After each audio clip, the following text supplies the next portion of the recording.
Bueno, pues muchas gracias por la presentación. También para mí es un verdadero honor y un orgullo estar...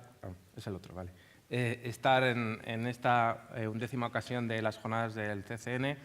Realmente creo que el CCN hace una labor envidiable y realmente está liderando la seguridad informática en España, y yo me siento muy orgulloso también de que tengamos, en este caso, el Centro Criptológico Nacional liderando este tipo de aspectos, puesto solo que hay que ver el resultado de este evento, ¿no? La gran cantidad de gente que está interesada en participar, en compartir experiencias, que creo que cada vez pues, es más interesante.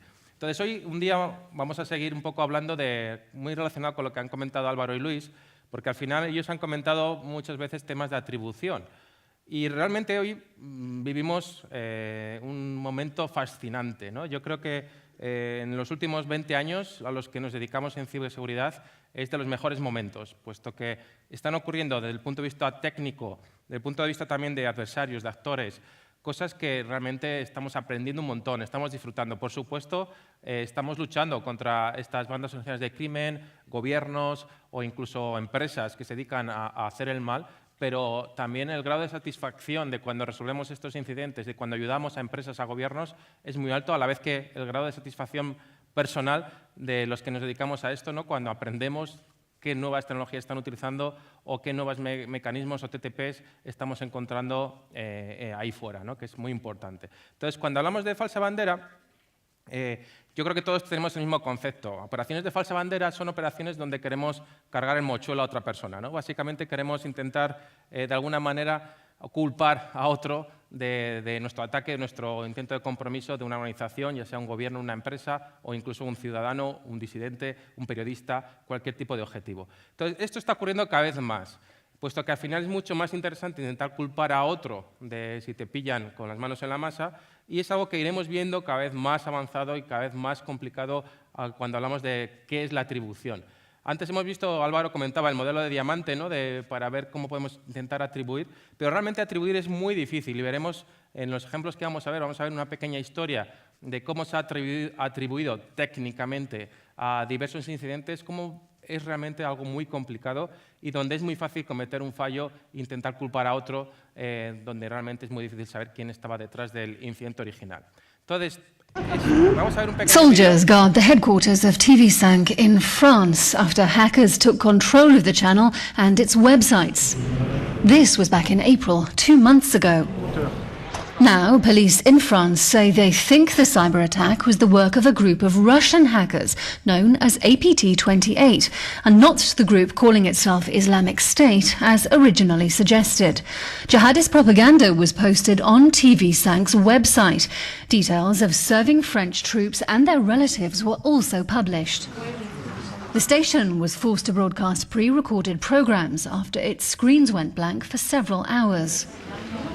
Reports in the French media claim APT28 has targeted high-profile sites in the past, including the White House and members of NATO. Aquí si nos fijamos y nos acordamos del incidente que ocurrió en 2015 a la TV5 Monde, la televisión francesa, donde alguien consiguió comprometer todas las cuentas que tienen en Internet, la página web, la cuenta de Twitter, cuenta de Facebook, y empezó a proclamar mensajes de pro-ISIS, todo el mundo pensaba que había algún grupo detrás pro-ISIS, el que realmente había intentado utilizar esas cuentas para proclamar sus mensajes. Pero realmente luego, cuando empezaron las investigaciones, ya se vio que no era nadie de ISIS, sino que simplemente se habían utilizado mensajes pro-ISIS para intentar culpar a otras personas, pero realmente todo apuntaba que venía del grupo que ya hemos mencionado en las anteriores presentaciones varias veces, el grupo de APT28 relacionado con el FSB ruso, supuestamente pues el que estaba detrás. Con lo cual era un ejemplo perfecto donde simplemente utilizando algo que está muy importante al día de hoy, que es el tema de ISIS, y usar mensajes de pro-ISIS para intentar ocultar lo que está ocurriendo realmente en las organizaciones. Entonces, cuando hablamos de atribución, hay que tener en cuenta muchas cosas. Muchas veces los atacantes cometen fallos y eso es lo que hay que aprovechar.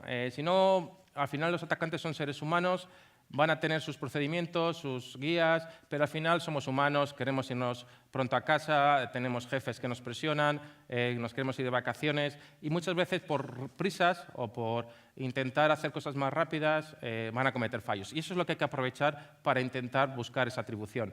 También muchas cosas y veremos en los ejemplos incidentes geopolíticos que están ocurriendo. Al final ya vemos que la ciberseguridad es algo muy relacionado íntimamente con el mundo real, el aspecto geopolítico, las estrategias de gobiernos, con lo cual tenemos que tener en cuenta todo ese contexto y esa es la labor de los analistas de inteligencia. También la reutilización de infraestructuras. Eso lo hace mucho, por ejemplo, Lazarus Group y lo veremos ahora, que es un fallo que hacen bastante, incluso APT28, APT29. Muchas veces descubren que pueden ser ellos porque están reutilizando dominios, IPs, paneles de control, binarios, cosas que realmente pues, es un fallo grande de OPSEC por parte suyo, ¿no? Del reutilizar cosas en diferentes campañas. Y veremos también la mala compartimentación. Al final, cuando hablamos de OPSEC, tiene que ser muy importante compartimentalizar todas las cosas. Y muchas veces, por prisas o por falta de recursos, pues cometemos fallos. Y eso también sirve para atribuir. También hay que tener muy en cuenta que cuando hablamos de atribución tenemos el aspecto puramente técnico, que es lo que vamos a ver ahora, y luego aspectos ya relacionados con servicios de inteligencia. Por supuesto, ambos mundos hay que juntarlos para intentar descubrir quién está detrás. Pero muchas veces solo vemos nosotros como personas del mundo civil la parte técnica y es la que vamos a ver en esta presentación. Entonces, es muy importante cuando hablamos de atribuir es algo totalmente binario. O podemos atribuir o no. Podemos tener sospechas, pero entonces no podemos atribuir o culpar o incluso tener sanciones políticas o incluso tener una denuncia si no tenemos una certeza al 100%. Y veremos los ejemplos cómo se intentan engañar. Y luego también es importante que las evidencias que vamos a sacar para intentar atribuir tienen que ser autoexplicativas, si no realmente son evidencias que no van a servir. Y esa frase que aparece abajo es muy importante, es decir, no solo tenemos que buscar a la persona que tiene todavía la pistola en la mano y sale humo de la pistola, sino que la pistola tiene que estar caliente y tiene que haber alguien realmente sosteniendo la pistola para tener ciertas garantías de que ese es el asesino. Pero realmente ni siquiera en el mundo ciber va a ser posible. Y lo veremos ahora. Entonces, ¿cómo se atribuía hace años? Hace años, no sé si os acordáis, hace unos 10 años, no había más que noticias de que Estados Unidos estaba sufriendo el mayor expolio de propiedad intelectual por parte de China. ¿Cómo se intentaba decir que era China? Pues porque los ataques procedían de IPs chinas. Como sabéis, es muy fácil contratar una máquina en China, contratar unos servidores en China y que tengan IPs chinas para intentar simular que somos chinos. Entonces, eso fue hace muchos años, por supuesto, todo eso ha mejorado mucho, pero antiguamente, técnicamente, simplemente mirábamos la procedencia de los ataques. Eso, por supuesto, puede llevar a mucha confusión y lo veremos en los ejemplos de ahora. También no vale todo. De hecho, ha habido bastante controversia con empresas que sacaban informes de inteligencia donde culpaban a ciertos gobiernos que simplemente lo hacían por presiones políticas, porque en este caso interesaba culpar a cierto gobierno de ciertos ataques. Realmente, en estos informes que estaban patrocinados por lobbies o patrocinados por intereses, en este caso concretos, pues realmente tampoco vale hacer eso. No podemos culpar al gobierno de Irán o al gobierno de Estados Unidos o de Francia o de Israel porque simplemente nos queremos causar un conflicto diplomático. Entonces, eso también hay que tener en cuenta a la hora de hacer análisis de atribución. Entonces, en este caso de la atribución, siempre parece que si anda como un pato, grazna como un pato y se mueve como un pato, es un pato. No del todo. Realmente, muchas veces veremos que hay patos que no son tan patos, y lo veremos ahora, porque es muy fácil simular que un perro puede ser un pato o que incluso una oveja, que aparece ahí muy guapa, puede ser un pato. Y veremos ahora ejemplos concretos.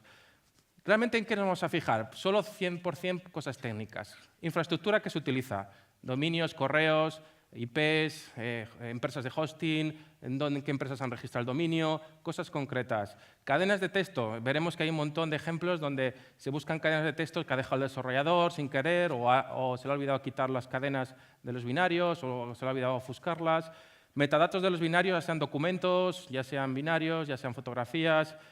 El aspecto geopolítico, ¿quiénes son los afectados? Eso nos puede dar pista de quién puede estar detrás, porque sabemos siempre que hay enemigos, ¿no?, en el mundo y que siempre hay roces entre naciones o incluso bandas criminales o organizaciones o incluso empresas. Operaciones, algo que veremos mucho. Se repiten operaciones por parte de los actores en ciertos horarios concretos, que pueden ser horarios en Rusia, en China, en Estados Unidos, que por la zona horaria sabemos que son de esa zona, o porque, por ejemplo, trabajan los sábados, cuando aquí, por ejemplo, en Europa no se trabaja los sábados, pues nos dan pistas de quién puede estar detrás, ¿no?, detrás de esos ataques, pero, por supuesto, veremos que todo es modificable, todo es manipulable. Y luego la reutilización de código, que lo hemos visto mucho también.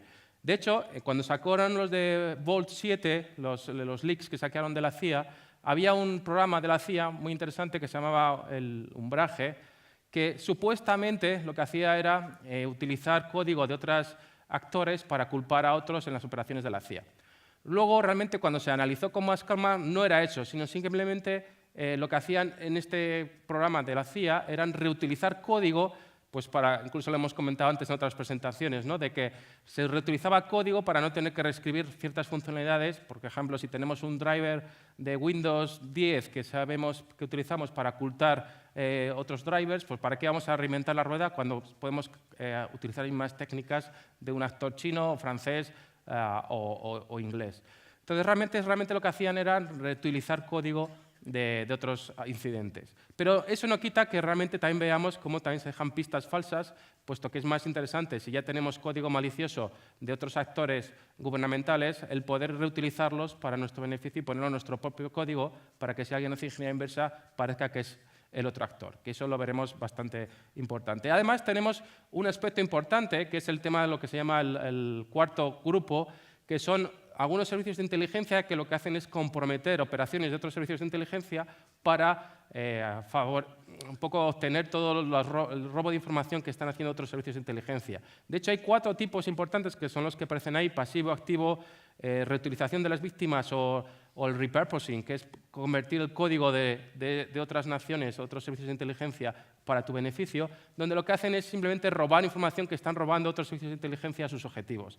Que realmente de aquí podríamos explayarnos durante horas porque es un tema muy interesante y puede ser que cuando estamos analizando un incidente y parece que es un cierto actor, puede que haya otros actores robando esa información a ese actor y realmente obteniendo también la misma información, con lo cual también es algo que hay que tener en cuenta. Pero empecemos un poco rápidamente la historia de cómo se ha ido atribuyendo durante los últimos 20-30 años. El caso más sencillo que podemos empezar es el caso del huevo del cuco, que seguro que muchos habéis leído el libro, ¿no? Es un libro muy interesante. De hecho, en el huevo del cuco, al final es un investigador en Estados Unidos que incluso le pone trampas al atacante, que realmente al final resulta ser un alemán que supuestamente estaba contratado por la KGB de la época, de los años 80. De hecho, la historia acaba muy mal para el alemán porque aparece muerto en un bosque, supuestamente asesinado, después de que le capturaron y fuera a la cárcel. En este caso, se sabía que era el atacante porque había una conexión satélite desde una universidad alemana a los centros de Estados Unidos donde se intentaba hacer el robo de información. Hablamos de los años 80, todavía no se tenía mucho cuidado, pero en este caso era la procedencia de una conexión por satélite desde la Universidad de Alemania. Importante que en este caso era bastante sencillo. Si vamos un poquito más, y antes justo Álvaro lo ha comentado, el caso del Moonlight Maze, un incidente que ocurrió a partir de 1996, pero en 1998 fue cuando el FBI, en la investigación que hizo, ya pudo descubrir que era un ataque supuestamente de la antigua Unión Soviética en este caso a ciertas entidades estadounidenses. ¿Por qué pensaron que era la antigua Unión Soviética? Porque había direcciones IP que estaban cerca de Moscú, todas las incidentes o las conexiones que había, porque hablábamos del tema del horario, trabajaban de 8 a 5 de la tarde de horario de Moscú. Entonces, podíamos suponer que realmente los operarios o las personas que estaban trabajando estaban ahí y el objetivo claramente eran como elementos críticos en el gobierno estadounidense. Entonces, en este caso también la atribución, aparte de otros temas, pero técnicamente se centraron en esto, IPs y horario de trabajo, algo que iremos viendo que se va repitiendo. También en Estados Unidos hubo un incidente relacionado con el gobierno chino, que es también muy famoso, que es el Titan Rain, que básicamente lo que también miraron era que había muchas direcciones IPs de una cierta provincia china, donde casualmente estaban las unidades que en esa época se encargaban de este tipo de acciones. También los objetivos muy relacionados con el gobierno americano. ¿Cómo consiguieron también intentar atribuirlo? Pues también por principalmente las procedencias de las conexiones, que era algo también básico, pero seguro que tenían más información de cómo poder atribuir este concreto incidente. Si movemos un poquito más adelante, os acordáis todos del incidente que hubo de Rusia contra Georgia, que fue el primer caso que se habló de ciberguerra, en donde hubo incluso una invasión terrestre de Rusia a Georgia, donde muchos de los incidentes que hubo realmente pues, utilizaban palabras donde querían sacar un poco la potencia de Rusia contra Georgia y donde incluso las designaciones de servicio que se enviaban mandaban ciertos mensajes pro-Rusia. Aparte hubo una invasión terrestre, con lo cual bueno, estaba claro quién estaba detrás. Pero realmente hubo algo parecido luego en Estonia, con el caso de Rusia, donde también hubo ciertos atributos, ciertas evidencias que todo suponía que estaba Rusia detrás supuestamente. También buscando qué tipo de información podía ser utilizada. En el caso de Stuxnet, si ya vamos a 2010, ¿os acordáis de Stuxnet? El caso de Natanz, las centrales nucleares de Irán, el intentar retrasar el programa nuclear iraní durante varios años. Incluso hubo luego ciertos asesinatos a científicos iraníes encargados del programa nuclear. Supuestamente, con toda la información que ha salido luego posteriormente, un programa conjunto de Israel y Estados Unidos. Si miramos técnicamente lo que había detrás, vemos que había ciertas palabras en el código de Stuxnet que podían relacionar eso. Por ejemplo, había una muy interesante que es una clave de cifrado, que es 1979-0509, que justo es la fecha en que un judío persa fue ejecutado, fue ahorcado en Teherán. Aparte, también había una cadena que es el 24 de septiembre de 2007, dentro del código, que fue el día concreto que el presidente de Irán fue a Estados Unidos y cuestionó el holocausto delante, creo que era de la ONU. Con lo cual eran como fechas muy marcadas que el desarrollador había incluido en el código pues por alguna razón. Aparte, posteriormente luego ha salido un montón de información donde sí que parecía que estaba Israel y Estados Unidos, pero vemos que técnicamente ya había ciertas cosas que podían relacionar, pero por supuesto eran cosas modificables. Si vamos un poco más adelante, ya acercando a 2017, el caso de Flame, ¿por qué se pensaba que era también Estados Unidos o Israel que estaba detrás? Porque había mucha reutilización de código de Stuxnet.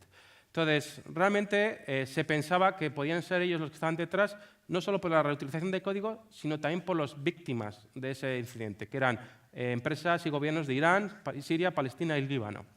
Entonces, supuestamente por la reutilización de código, que como hemos visto anteriormente puede ser utilizado para cargar el mochuelo a otra persona o porque nos interesa reutilizar código, pues parecía que estaban detrás las mismas personas. De hecho, el mismo grupo estaba detrás de Gauss, que también fue otro APT que salió en ese mismo año, donde hubo un aspecto muy interesante que justo unos meses antes de la aparición de Gauss, el New York Times sacó un artículo donde hablaba mucho del blanqueo de capitales de Siria en el Líbano.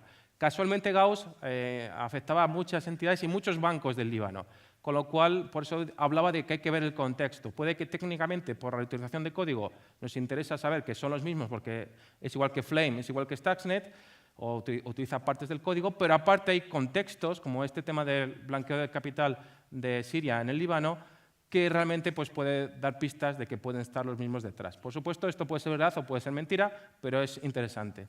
De hecho, si nos vamos ya a Arabia,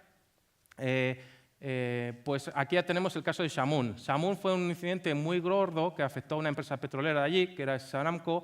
De hecho, una empresa española fue la que hizo el incident response y consiguió descubrir lo que pasaba. Realmente aquí supuestamente no se sabía quién era, pero había muchas pistas que apuntaban a Irán. ¿Qué pistas estábamos hablando? Pues lo que vemos en la pantalla. Principalmente cadenas en el binario, por ejemplo, el Arabian Gulf y el Golfo Arábigo, por ejemplo, se utiliza mucho esa palabra en Irán. El 15 de agosto, que fue cuando ocurrió el incidente, era una noche importante que se llama la Noche del Poder, que es cuando se celebra la revolución del Corán a Mahoma.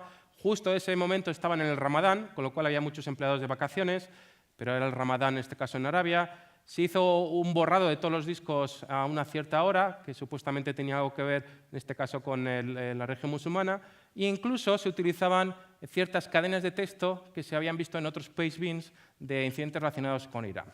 Entonces, realmente aquí todo pintaba que era Irán, pero por supuesto puede ser importante ver que es verdad o puede ser mentira. También en ese año vimos un incidente de APT interesante, el Red October, supuestamente relacionado con Rusia, donde había muchas cadenas en slang ruso, palabras muy concretas, no que podamos encontrar igual haciendo un Google Translate, pero palabras de slang que el propio desarrollador puede haber incluido. E incluso en este caso pues, había muchos fallos, supuestamente, puesto que estaba alojado todo en Rusia y un proveedor alemán, Hessner, pero parecía que todo procedía de Rusia. También todos los dominios que se registraron se registraron en registradores rusos e incluso los horarios de la gente que trabajaba en este incidente también coincidía con el GMT, creo que es -4, que es más 4, que es el de Rusia. Entonces, realmente todo apuntaba que es Rusia, pero por supuesto cualquier información de esta técnica puede ser fácilmente manipulable. También, si os acordáis, el famoso informe de APT-1, que fue el primero que sacó Mandiant, la empresa norteamericana, donde culpaba al ejército chino de muchos incidentes en Estados Unidos. También aquí hubo bastantes fallos de OPSEC por parte del gobierno chino, puesto que fue fácilmente localizable incluso las personas que estaban detrás del programa, en este caso de APT-1. Había estudiantes universitarios, había IPs que estaban a 600 metros del headquarter de la unidad del PLA, el horario también muy concreto, de 8 a 6 de la tarde, el horario chino, es decir, algo que todo apuntaba a que era China detrás. También vemos que esto puede ser manipulable. Yo puedo trabajar en otros horarios para hacer parecer que soy otro, puedo meter cadenas en chino, puedo utilizar servidores en chino, pero bueno, pueden ser errores de los atacantes, que es importante tener en cuenta. También relacionado con el tema de Lazarus, Corea del Norte y Corea del Sur han sufrido un montón de incidentes. Uno de ellos, el más famoso, fue el de Dark Seoul, en donde también se intentó borrar discos de cadenas de televisión, periódicos, incluso cortar de Internet a Corea del Sur por parte de, supuestamente, de Corea del Norte. Y también, justamente fue una fecha concreta, que era una fecha importante en Corea del Sur, y que era el 63 aniversario de la Guerra del Corea. Con lo cual, aquí también vemos cómo podemos relacionar aspectos técnicos con aspectos pues, más importantes, que era el 65 aniversario de la guerra entre las dos Coreas. Entonces, también importante ver eso, cosas técnicas más cosas que están ocurriendo en el otro mundo que es el que vivimos. De hecho, el Lazarus Group de Corea del Norte tiene mucha actividad desde el año aproximadamente 2007, que son los primeros indicios que se descubrieron, y donde el problema que tiene Lazarus Group, no sabemos si por desdén o por falta de recursos, es que reutiliza mucho su infraestructura, con lo cual en las mismas campañas o en diferentes campañas utilizan las mismas IPs, dominios, registradores de dominios, hostings, con lo cual es relativamente sencillo saber quiénes son ellos, pero como hemos comentado, puede ser verdad o puede ser falso. Pero sí que es algo que se ve mucho, supuestamente, de Lazarus Group. Si nos venimos a Europa, tenemos varios ejemplos más recientes. El caso del Animal Farm, donde había muchas cadenas en francés, los servidores de panel de control incluso exponían cabeceras con el idioma francés, donde había palabras y se utilizaba mucho la palabra de babar. Si alguno habéis estado en Francia, reconoceréis Babar, el elefante, que es un dibujo animado, que es muy famoso en Francia como dibujo infantil. Y además había palabras incluso bastantes en francés, que supuestamente puede denotar que tenga procedencia francesa. Aparte, la zona de compilación de los binarios también parecía que podía ser en Francia, y además los horarios de trabajo de las personas que estaban detrás de las operaciones también coincidían con Francia. Se metían palabras en inglés, se cometían fallos que un nativo inglés nunca cometería, con lo cual también todo eso pues, nos da pistas de saber qué está ocurriendo. Y lo veremos ahora en ejemplos ya más recientes. También en el mismo año teníamos otro APT, Rocket Kitten, procedencia iraní, supuestamente. En este caso, pues, es un cúmulo de despropósitos. Incluso la persona que lo desarrolló se autoinfectó en su equipo, que es algo que ocurre a veces, y todo lo que robaran de su equipo también se mandó a los paneles de control, con lo cual cuando se recuperó esa información se podía saber quién era el desarrollador, qué visitaba, qué vídeos veía. Incluso publicó varios vídeos de desarrollo en YouTube, donde ambas se veían en el escritorio de su ordenador cosas relacionadas con este proyecto. Bueno, la verdad es que fue bastante complicado el poder ocultar que eran, en este caso, estas personas las que estaban detrás. Entonces, también importante, muchas cadenas de texto que simulaban o parecían proceder de Irán, pero aparte con esos vídeos publicados y que se hubiera autoinfectado el desarrollador principal, pues realmente dio muchas pistas. También todo puede ser manipulable, pero en este caso era bastante difícil de demostrar. También tenemos el tema de Careto. El tema de Careto también utilizaba ciertas palabras que realmente solo un nativo o alguien que hable bien español lo utilizaría, como la palabra cago en la mar, como clave de cifrado RC4, como que el dominio fue registrado por alguien que se llamaba Victoria Gómez, como que se comprometieron o se intentaban suplantar muchos periódicos españoles para, de alguna manera, infectar a ciertos usuarios, y que los objetivos podían ser Marruecos, Cuba, España, Francia o Suiza, con lo cual podía dar pistas de quién podía detrás. También había cadenas en el texto, etcétera. Es decir, son fallos que pueden ser cometidos a posta para cargar el mochuelo a otra persona, o simplemente fallos del desarrollador, o incluso puestos a propósito por algún tipo de venganza o mensajes que queremos dar subliminales a nuestras víctimas.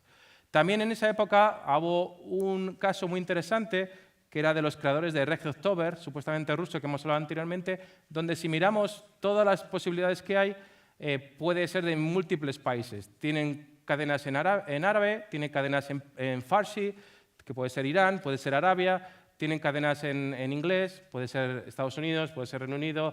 Es decir, para que veamos lo difícil que es poder atribuir, en este caso había un mix de diferentes tipos de evidencias que era casi imposible saber quién estaba detrás. Y de hecho, en el caso de Duqu, que hemos hablado de Stuxnet, hemos hablado de Flame, Gauss, Duqu fue, si os acordáis, el incidente que intentó atacar la empresa de Kaspersky. Pues, por ejemplo, supuestamente también el quien parecía que estaba detrás era Israel por ciertas cosas. Horario de trabajo. No trabajaban los viernes. Pues, ¿quién no trabaja los viernes? Por ejemplo, en Israel no se trabaja los viernes, pero en el resto del mundo occidental sí. No trabaja los sábados, su semana empieza los domingos, pues algo que puede ser relevante. Los binarios compilados el 1 de enero. El 1 de enero es fiesta en la mayoría de los países cristianos, con lo cual que trabajar el 1 de enero, bueno, realmente sí que trabajamos el 1 de enero, pero realmente son vacaciones, es un día festivo. Buen inglés, pero fallos. Es decir, como vemos, se repiten esas cosas. Entonces, siempre hay que mirar este tipo de evidencias, pero siempre dudando si son certeras o alguien los ha metido para poder engañarnos. De hecho, APT28, que hemos hablado en varias presentaciones, también cometen varios fallos. Aparte de reutilización de infraestructura, también pues, binarios compilados en idioma ruso, el horario de trabajo, objetivos concretos. Por ejemplo, a PT28 pues, le gusta mucho la OTAN, le gustan mucho ciertos aparatos gubernamentales de ciertos países. Por ejemplo, con ese tipo de información se puede saber quién está detrás. También otro caso similar, el Yemen Sabir Army. Supuestamente querían culpar a Yemen de un incidente contra empresas de Arabia. ¿Qué pasó? Que luego había muchas evidencias que linkaban más a Irán que a Yemen, en este caso, aunque sí que hubo una guerra entre Yemen y Arabia Saudí, pero realmente todo apuntaba a que era Irán el que quería culpar a Yemen de incidentes. También lenguajes, cadenas, cosas que aparecían en el binario son importantes también analizar, pero siempre dudando de ellas. Allá en este año, el año pasado, las elecciones democráticas en Estados Unidos, pues, ¿por qué se culpó a PT28 a PT29? Reutilización de infraestructura, una de las primeras evidencias. Hubo ciertos dominios, ciertos paneles de control, certificados SSL reutilizados en otras campañas supuestamente relacionadas con la PT28 o APT29, con lo cual nos hace pensar que pueden ser los mismos actores los que están detrás. Aparte, en el caso del ataque al Partido Demócrata, apareció un nuevo actor, que es Guccifer, que en donde incluso nos dio más cosas raras, puesto que empezó a sacar documentos supuestamente modificados en ruso, que habían sido robados al Partido Demócrata, pero lo único que hizo fue crear más caos a la hora de atribuir. Siempre, toda esta información es interesante para los analistas de inteligencia, pero siempre viendo el contexto global, ¿no? El saber todo lo que está ocurriendo. Si ya, por supuesto, tendría que mencionar el WannaCry, ¿no? Si no hay ni una presentación que no haya que mencionar el WannaCry.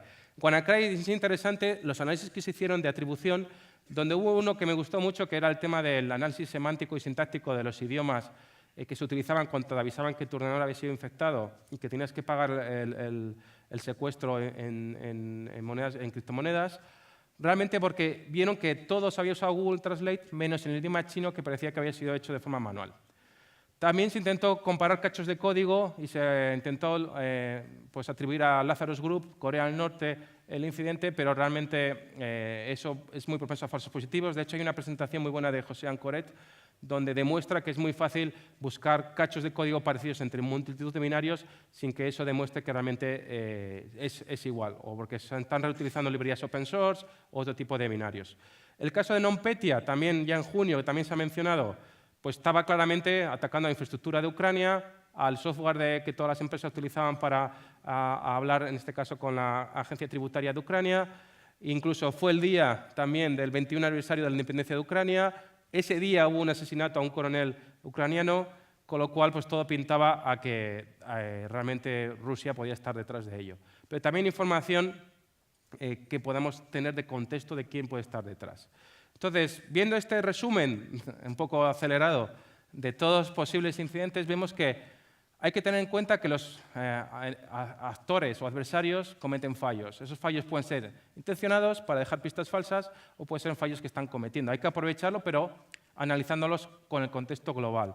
También conocer ese contexto geopolítico y todos los TTPs que conocemos de los actores, porque si reutilizan infraestructura, reutilizan, por ejemplo, scripts en PowerShell, siempre que entra en una máquina, primero dejan algo en cierto clave de registro, o siempre utilizan los mismos nombres de ficheros, o utilizan siempre los mismos comandos en la misma secuencia, o los mismos user agents, cosas que podamos, esos TTPs son muy importantes para intentar buscar atribución. Pero siempre, como hemos comentado al principio, esto es la parte técnica. Siempre tenemos que conjugar esta parte técnica con la parte más de Human Intelligence, que ya los servicios de inteligencia, policías o incluso cuerpos militares pueden aportar. Y juntando esas dos partes, como podemos intentar llegar a una atribución. Pero acordaos, la atribución es muy difícil, por no decir imposible muchas veces, y realmente pues, en los próximos años veremos cómo cada vez va a ser más difícil por la cantidad de pistas falsas que vamos a ir viendo en los diferentes incidentes que veamos. Y nada más, muchas gracias por la atención y un placer estar aquí.